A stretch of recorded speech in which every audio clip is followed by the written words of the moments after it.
आज का प्रातः क्लास है 22 जून 1968।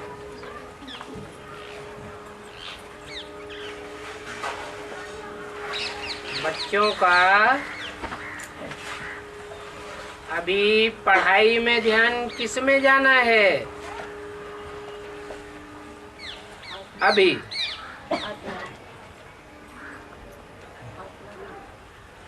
अभी जो टाइम चल रहा है उस अनुसार पढ़ाई में ध्यान किस में जाना है? एम ऑब्जेक्ट क्या होना चाहिए? अभी सबका अंतिम जन्म है। इसके बाद इस कल्प में कोई भी और जन्म नहीं होने वाला है।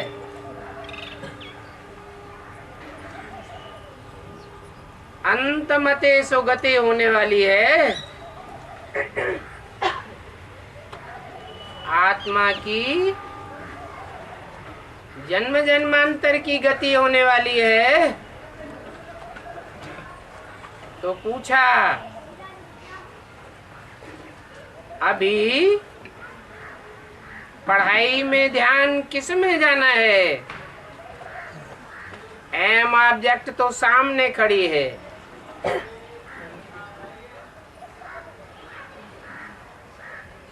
एम ऑब्जेक्ट है नर से नारायण बनना और नारी से लक्ष्मी जैसा बनना। इससे ऊंचा पदमान मर्तबा तो कोई दुनिया में होता ही नहीं।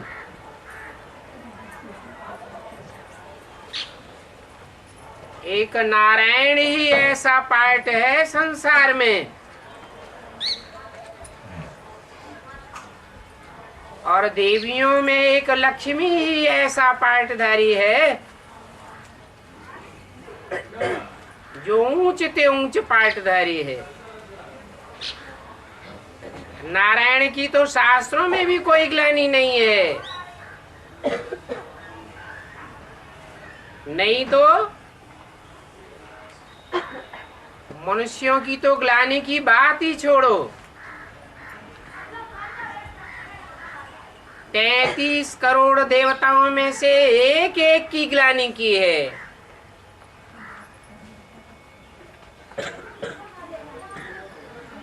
भगवान के अनेक रूप और नाम बताए हुए हैं, परंतु सब की ग्लानि की है।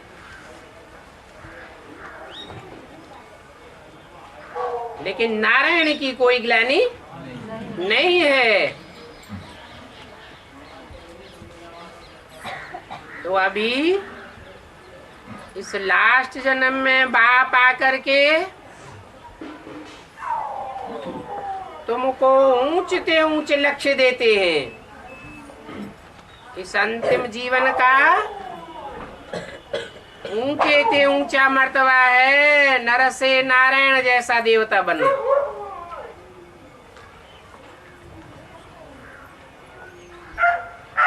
तो अभी ये सभी गुण धारण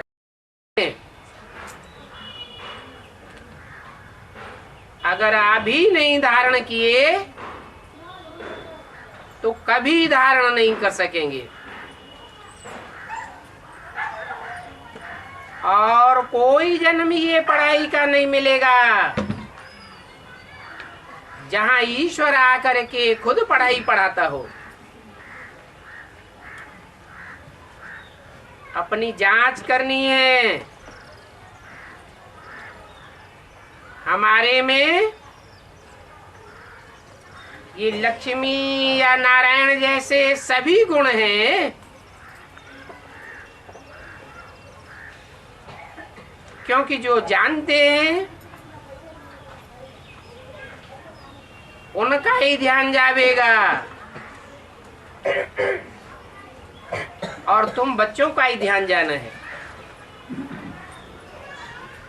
दुनिया वालों का तो ध्यान नहीं जावेगा।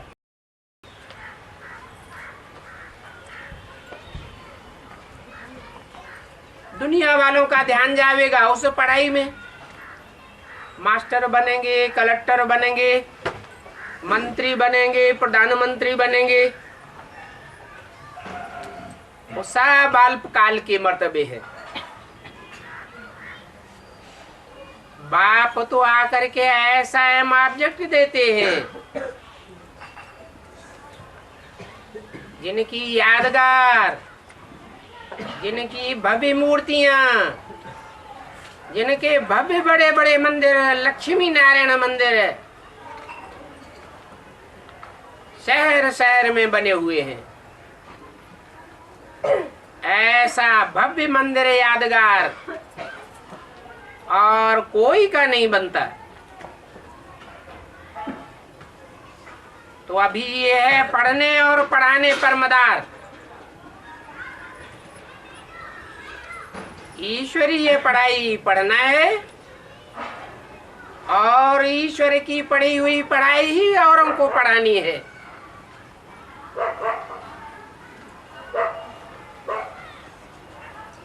मनुष्यों ने जो पढ़ाया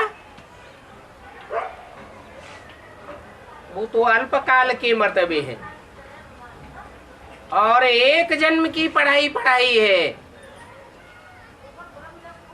ये तो आत्माओं का बाप है, सुप्रीम सोल, जो सुप्रीम टीचर और गुरु बन करके आया हुआ है। जन्म जन्मांतर के लिए मर्तबा देने वाली पढ़ाई पढ़ाते हैं। तो सारा मदार आत्मा का अनेक जन्मों की प्राप्ति का पढ़ाई पर चला जाता है। अपने दिल से पूछना है कि हम ये पढ़ाई कितनी पढ़ते हैं और कितनों को पढ़ाते हैं।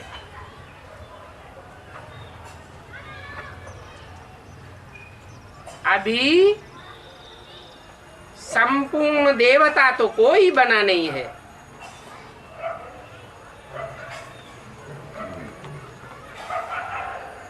चंद्रमा जब संपूर्ण हो जाता है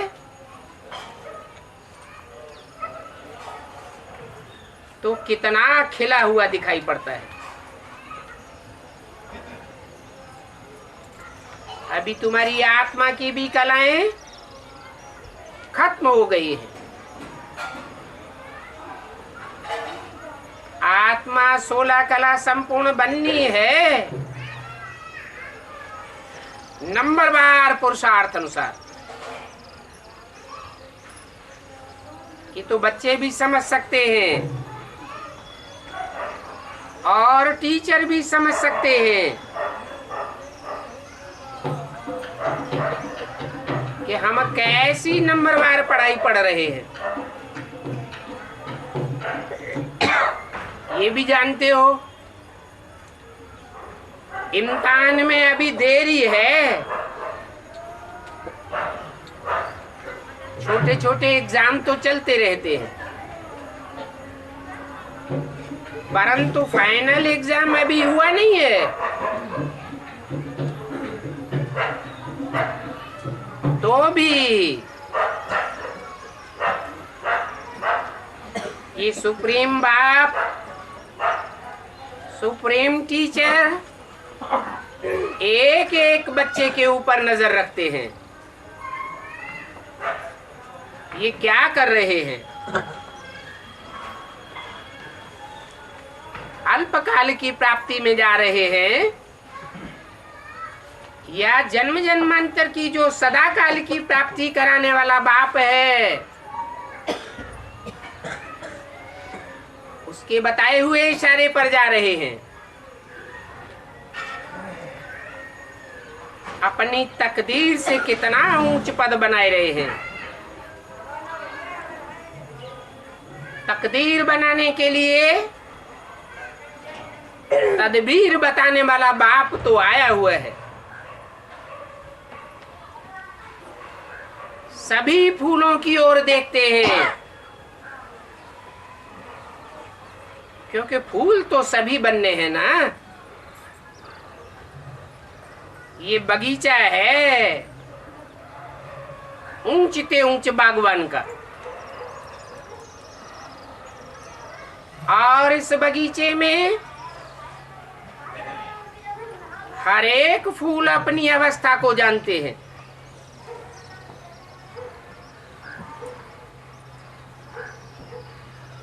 कि हम किंग फ्लावर जैसे बन रहे हैं या क्वीन फ्लावर जैसे बन रहे हैं, या कि कोई दुर्गंध छोड़ने वाले फूल बन रहे हैं, छोटे फूल बन रहे हैं या बड़ा फूल बन रहे हैं, स्वदेशी रूहे गुलाब बन रहे हैं या विदेशी गुलाब दिखाई दे रहे हैं, खुशबुओं से पता तो चलता है ना।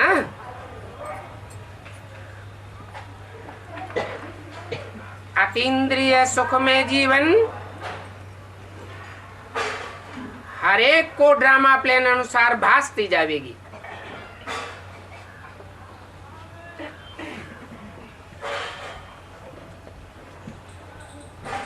जैसे इंद्रियां नंबरवार हैं, इंद्रियों का सुख भी नंबरवार प्राप्त होता है, परंतु इंद्रियों में बड़ी से बड़ी इंद्रिय मन मानी जाती है।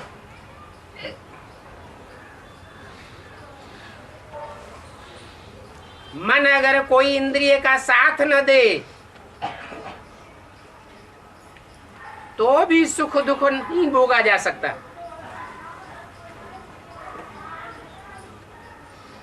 और इंद्रियां अगर मन का साथ न दे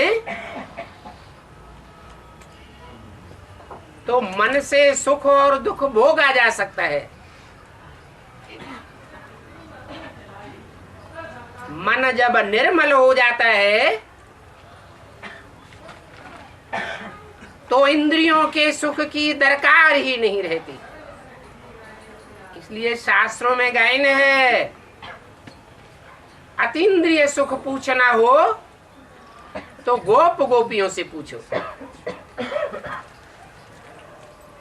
गोप गोपी नाम ही तब पड़ता है जब गुप्त पुरुषार्थ करते हैं।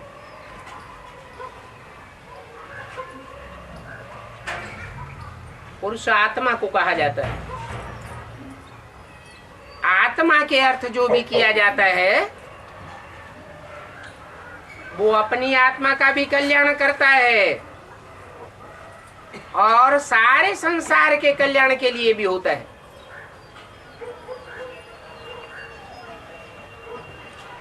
आत्मा का कल्याण हुआ मानो सारे संसार का कल्याण हुआ। आत्म कल्याण के लिए एक तो बाप को बहुत बहुत प्यार से याद करना है,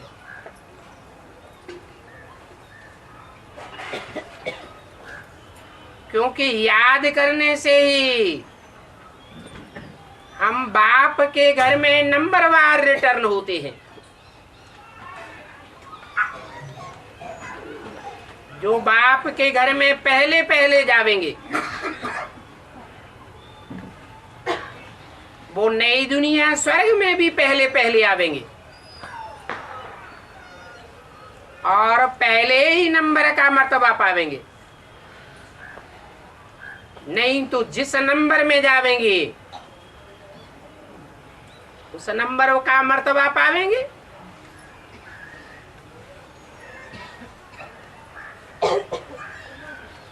तमो प्रधान से सतो प्रधान बनने में ही मेहनत है, और सतो प्रधान बनने के लिए तुम बच्चों को बहुत सहज उपाय बताता हूं।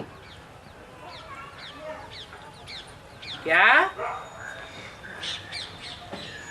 तमो प्रधान का संग करेंगे तो तमो प्रधान बनेंगे। जो है ही सदैव सत्य चित्त आनंद,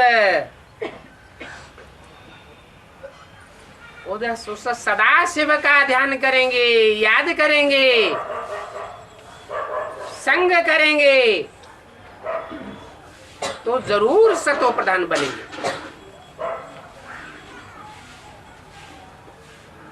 तो उसे एक ऊंच से ऊंच बाप की याद की यात्रा में सदैव रहना है। याद भी कोई की तब आती है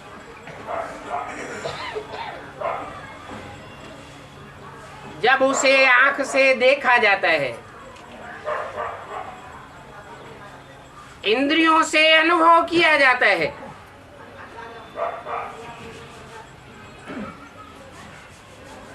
अनुभव बहुत बड़ी चीज है। याद में भी अनुभव काम आता है। तो हर एक अपने दिल से पूछे, हमारी याद का चार्ट ठीक रहता है? प्यार भरी याद आती है?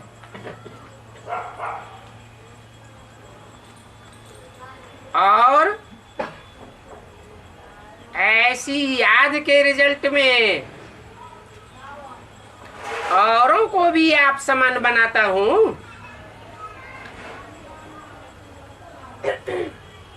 क्योंकि तुम सब बच्चे नंबरवार ज्ञान बुलबुल हो। बुलबुल की आवाज कितनी मीठी होती है।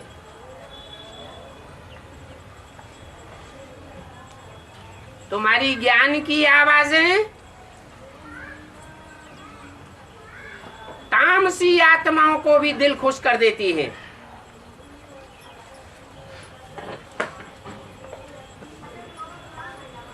बाकी नंबरवार है, कोई बुलबुल है, कोई मैना है, कोई पैरेट है, कोई क्या है,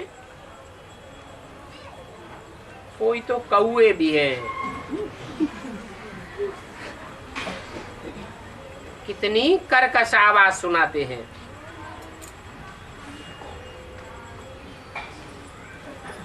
और खाते भी गंध हैं। गंध खाने में उनको कितना मजा आता है।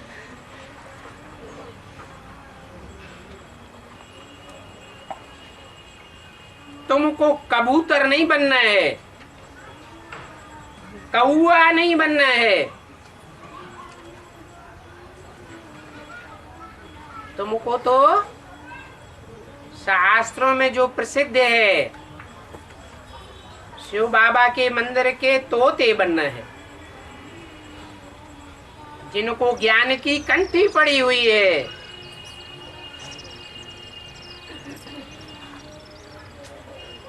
कबूतर तो मंदिर में रहते हैं, गंध ही करते रहते हैं।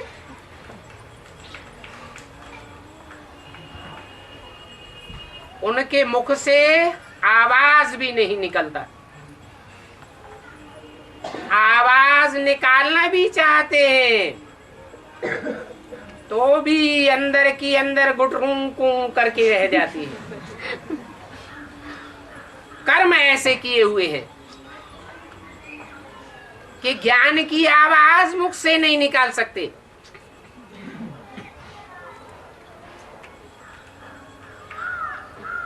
ये संगम युग में सब कुछ ब्राह्मणों की दुनिया में प्रैक्टिकल में चल रहा है। कोई शिव बाबा के मंदिर के कबूतर बने हैं, कोई तोते बने हैं। थोड़ा भी सुनते हैं तो चारों तरफ दुनिया में आवाज फैला देते हैं। बाप आया हुआ है, ऊंचते ऊंच बाप। धर्म पिताओं को ग्रेट फादर्स कहेंगे, परंतु उनको ऊंचते ऊंचे नहीं कहेंगे। इब्राहिम बुद्ध क्राइस्ट को दुनिया की बड़ी बड़ी जनरेशन मानती है, ग्रेट फादर मानती है, परंतु गॉड फादर कोई नहीं मानता। ये तो ऊंच ते ऊंच बाप पढ़ाई पढ़ाई रहा है।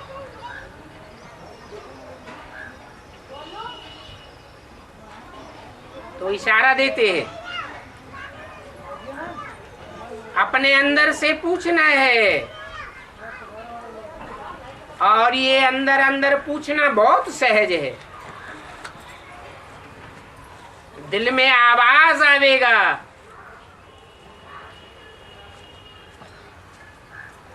कि हम कबूतर बन रहे हैं, तोते बन रहे हैं, बुलबुल बन रहे हैं, या मोर मोरनी बन रहे हैं। कहाँ तक हम बाबा की याद में रहकर ज्ञान का डांस करते हैं, और कहाँ तक अतीन्द्रिय सुख में रहते हैं। क्योंकि संगम युग का खजाना बड़े से बड़ा खजाना है। कौन सा? खुशी। सब कुछ चला जाए, लेकिन ज्ञान में ऐसा अलमस्त हो कि ज्ञान बाप की पढ़ाई है, खुशी न जाने पावे, तो सुख की दुनिया की शूटिंग होती रहेगी। ये दुनिया एक वर्ल्ड ड्रामा है ना। उस ड्रामा में भी 4 सीन 3 सीन होते हैं, इसमें भी 4 सीन है। सतयुग, त्रेता, द्वापर, कलयुग। चारों ही सीन में सुख की शूटिंग करना अच्छा है, या थोड़ा बहुत दुख बढ़ता रहे तो भी अच्छा है। कोई नहीं चाहता कि हमें दुख मिले, परंतु फिर भी बाप जो तदबीर बताए रहे हैं, वो तदबीर धारण नहीं करते। सतयुग त्रेता में सुखी होना कोई बड़ी बात नहीं है, लेकिन द्वापर कलयुग जो दुखों की दुनिया है, रावण राज्य है, उसमें भी सुख की शूटिंग करना कितनी अच्छी बात है। और धर्म वालों को तो आधा सुख आधा दुख मिलता है।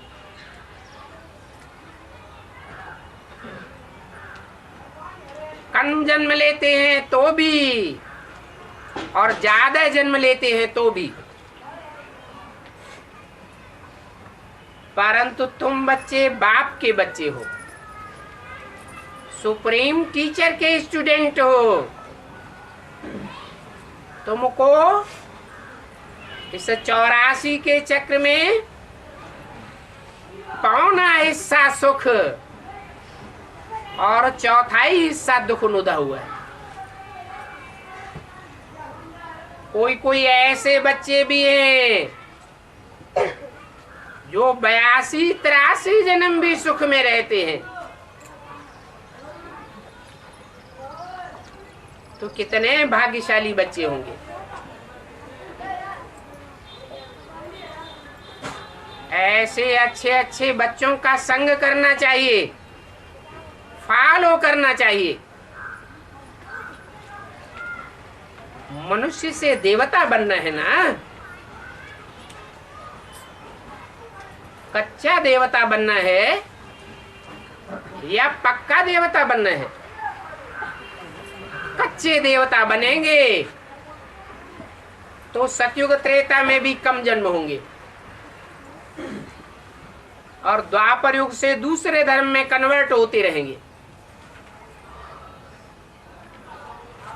जिनके लिए गीता में भी कहा है, स्वधर्मे निधनम श्रेयः, परधर्मो भयावह। दूसरे के धर्म में कन्वर्ट होने से जन्म जन्मांतर भय और दुख की प्राप्ति होती रहती है। दूसरे धर्म की आत्माएं दास दासी बना करके रखेंगी। नारायण के राज्य में तो प्रजा भी ऐसे रहती है जैसे राजा के परिवार के बच्चे होते हैं। यथा राजा तथा प्रजा।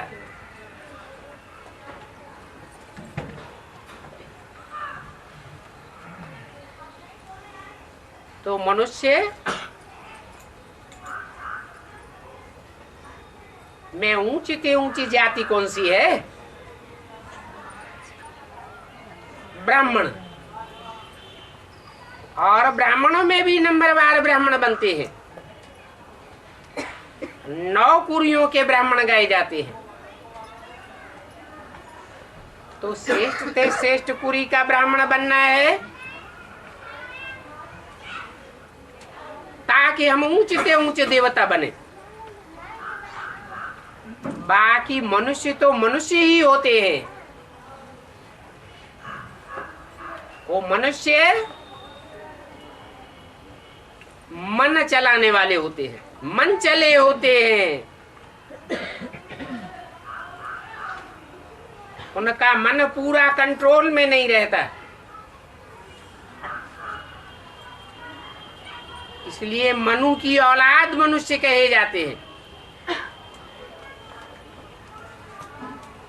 मनु अर्थात मनुआ।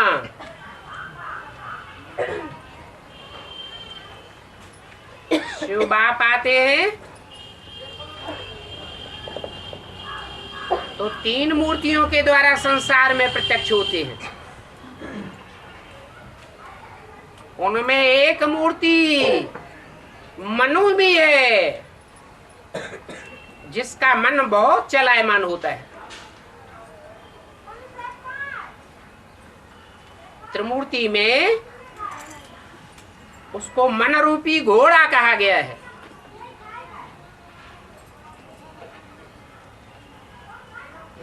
और एक मूर्ति शेर बताई गई है।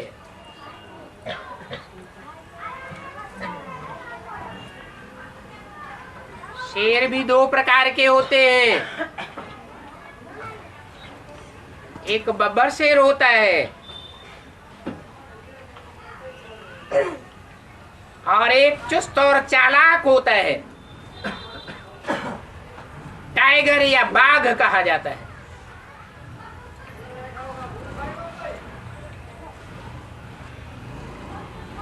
तो शेर भी बुद्धू बनना अच्छा है या चुस्त और चालाक बनना अच्छा है?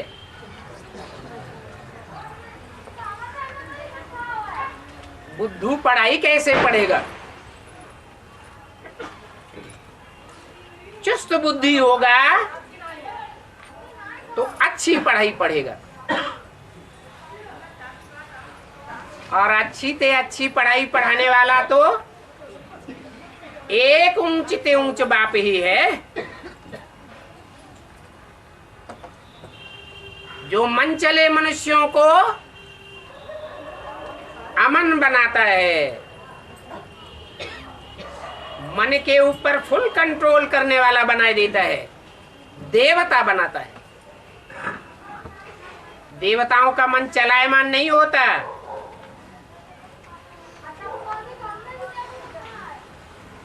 बाकी मेल हो चाहे फीमेल हो, दोनों देखने में तो मनुष्य ही आते हैं ना। क्योंकि दोनों का मन चलायमान होता है।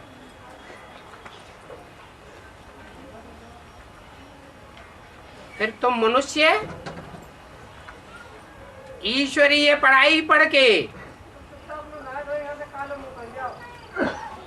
ब्रह्मा के बच्चे बनते हो। ब्राह्मण, ब्राह्मण उनको कहा जाता है जो ब्रह्मा के मुख से निकली हुई बात को मानता है। इसलिए उनको मुखवंशावली ब्राह्मण कहा जाता है, क्योंकि मुख से निकली हुई बातों को वजूद देते हैं। बाकी कोई ऐसे भी ब्राह्मण हैं जो ब्रह्मा की बातों को तो नहीं मानते, लेकिन गोद को बहुत प्यार करते हैं। ब्रह्मा का चेहरा उनको बहुत याद आवेगा, देह बहुत याद आवेगी, तो वो कुख वंशावली ब्राह्मण कहे जाते हैं। मुख श्रेष्ठ होता है। कुख वंशावली ब्राह्मण बनने वाले और धर्मों में कन्वर्ट होते रहेंगे। जब अद्वैतवादी द्वापर युग शुरू होगा और जो मुखवंशावली ब्राह्मण होते हैं वो और कोई की बातों में आने वाले नहीं हो सकते।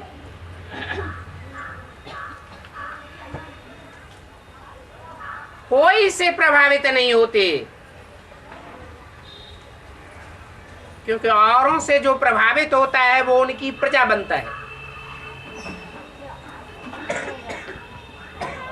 प्रभावित ही होना है तो एक ऊंचते ऊंचे बाप से प्रभावित होना है, तो जरूर ऊंचते ऊंचे देवता बनेंगे। इसलिए बाप कहते हैं, बाप को तुम बच्चों के ऊपर विश्वास है, श्रद्धा है, इसलिए तुमको उठाया है।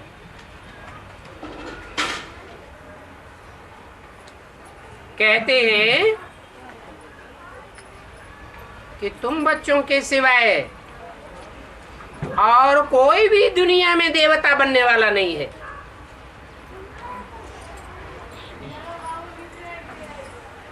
यहाँ तुम आते ही हो दैवी घराने का मालिक बनने के लिए, दैवी घराने के भांति बनते हो।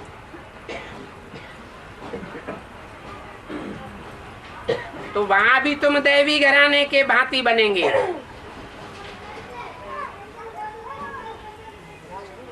तुम पहले पहले बाप के घराने के भांति बनते हो।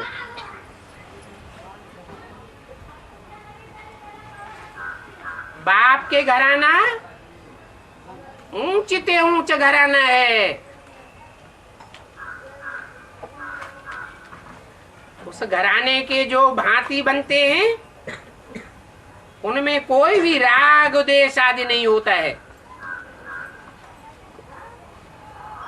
ऐसे दैवी घराने के तुम मालिक बनते हो, नंबरवार पुरुषार्थ अनुसार।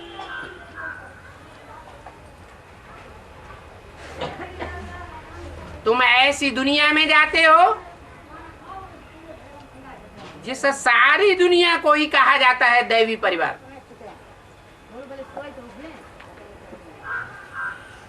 अभी तुम बच्चे जानते हो हम दैवी परिवार का बनने के लिए खूब पुरुषार्थ कर रहे हैं। तो पढ़ाई भी कायदे अनुसार पढ़नी है।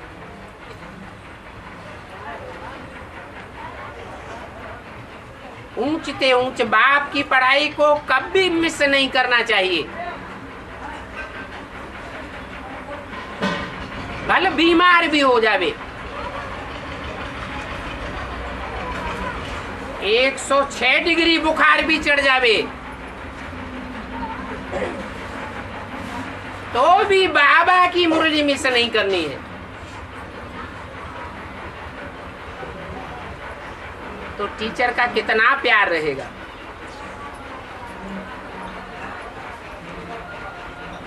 ये बच्चा टीचर की पढ़ाई को कितना महत्व देता है।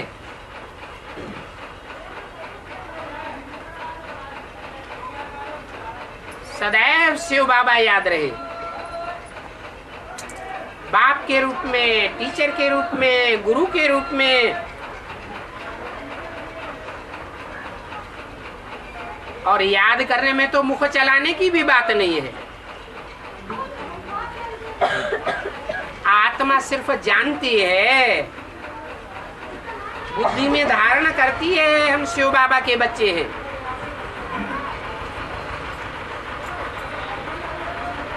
और बाबा हमको ले जाने के लिए आए हैं। सदैव बुद्धि में याद रहना चाहिए। इस दुख की, अशांति की दुनिया से छुड़ा करके शांति और सुखधाम की दुनिया में भेज देते हैं। इस सुखधाम और शांति धाम को याद करने की बहुत अच्छी प्रैक्टिस चाहिए।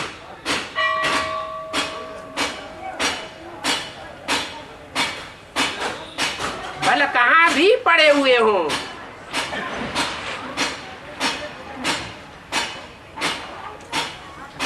रेलवे स्टेशन के प्लेटफार्म पर भी पड़े हुए हों, परंतु बाप की याद में हो, बुद्धि में सदैव रहे बाप हमको सुखधाम और शांति धाम ले जाने के लिए आए हैं। उस दुखधाम से प्रीति हट जानी चाहिए।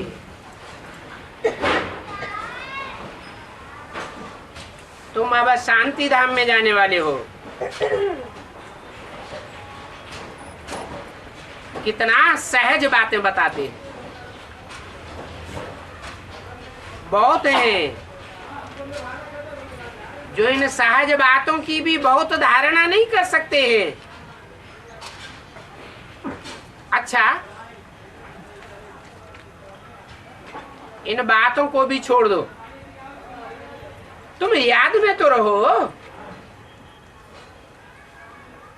याद में रहेंगे तो अच्छी याद करने वालों में अंत में सारी धारणाएं स्वतः ही आ जाएंगी। बाप जानते हैं कि यहाँ तो ये सभी बच्चे बैठे हैं, बल सभी नंबरवार हैं। हाँ, इतना जरूर है कि शिव बाबा को कम अथवा जास्ती याद जरूर करते हैं।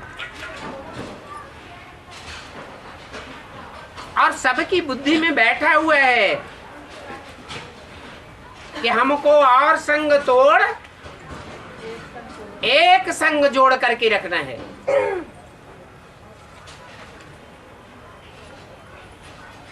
ऐसी पक्की धारणा अगर हो जावे तो और कोई की याद नहीं रहेगी।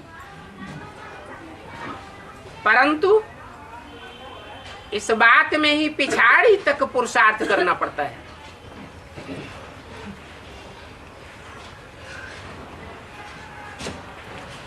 तो बच्चों को मेहनत करनी है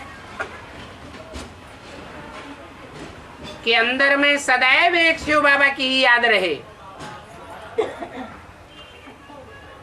कहाँ घूमने फिरने जाते हो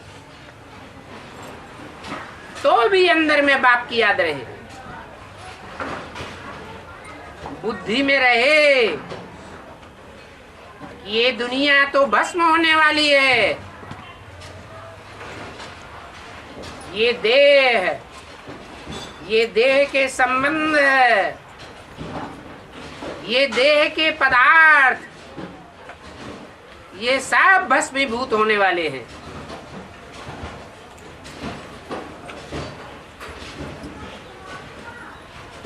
ऐसा समझने में मुख चलाने की बात नहीं रहती है। अति सहज पढ़ाई है। पढ़ाई पढ़ा करके तुम बच्चों को बाप आप समान बनाते हैं। जैसे बाप सदा शिव है, उसकी बिंदी की बिंदी का ही नाम शिव है। तुम बच्चों को भी ऐसी बिंदी निराकारी स्टेज वाला बनाई देती है कि तुम 2500 वर्ष आत्मिक स्थिति में रहने वाला बन जावेंगे, स्व स्थिति में रहने वाला बन जावेंगे। जितना जितना निराकारी बनेंगे उतना निर्विकारी और निरहंकारी तो आप ही बन जावेंगे। ऐसी अवस्था में तुम बच्चों को जाना है।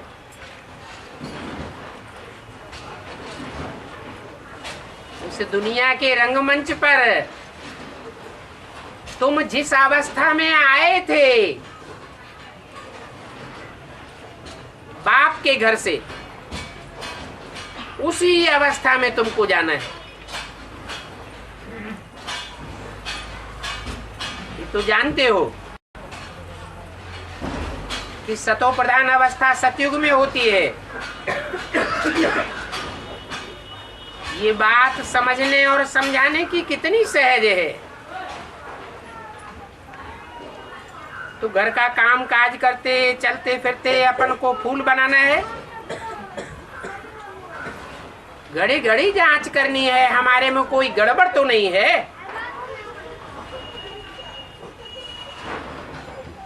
हीरे का दृष्टांत बहुत अच्छा है अपनी जांच करने के लिए।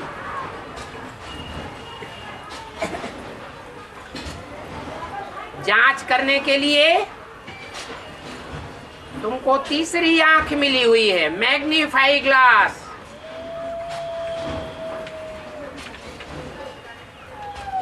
तो तुम अपनी जांच अपने आप कर सकते हो। देखना है मेरे में रिंचक मात्र भी देह अभिमान तो नहीं है। देही अभिमानी बनने से ही अवस्था पवित्र बन जाएगी। भले इस समय सभी पुरुषार्थी हैं, परंतु तुम सब पुरुषार्थियों के सामने एम ऑब्जेक्ट खड़ी रहती है।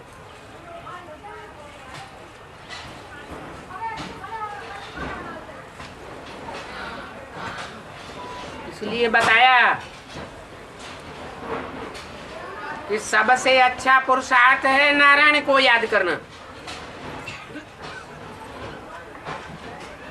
जैसे को याद करेंगे वैसे ही बन जाएंगे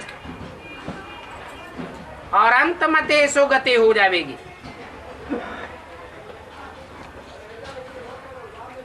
भक्ति मार्ग में भी तुम गाते आए हो,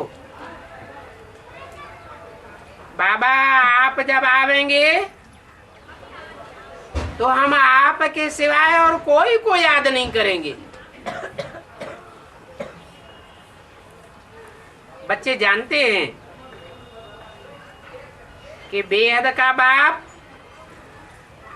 कल्प कल्प के अंत में आता है।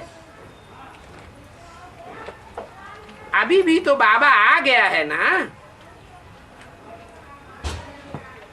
तो तुम बच्चों को बाप घड़ी घड़ी याद दिलाते हैं।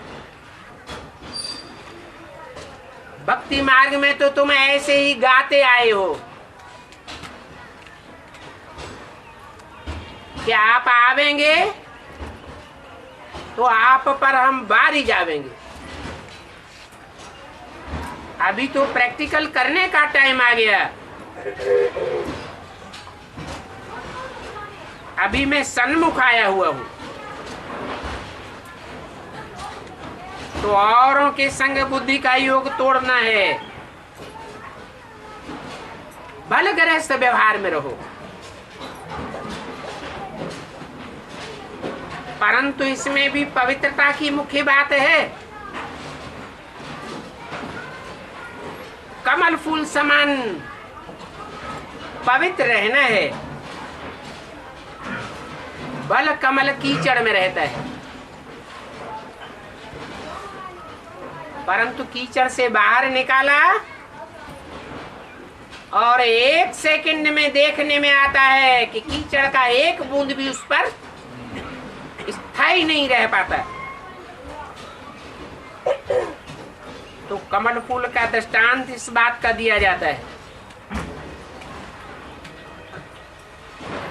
कमल का फूल तालाब में रहता है,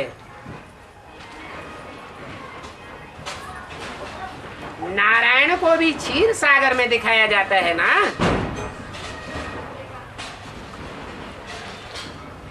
ये क्षीर सागर कोई सतयुग की बात नहीं है। तालाब में बॉटम में कीचड़ ही कीचड़ होता है।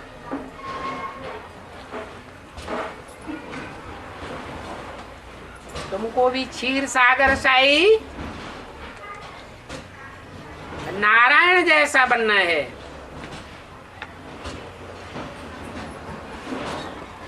जो गृहस्थ व्यवहार में रहते भी उससे न्यारी अवस्था बनी रहे। जो गायन है 100 बगुलों के बीच में हंस अपनी मस्ती में बना रहे।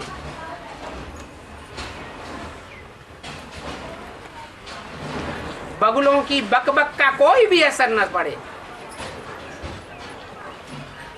फालतू बातों को एक कान से सुनो और दूसरे कान से निकालते रहो।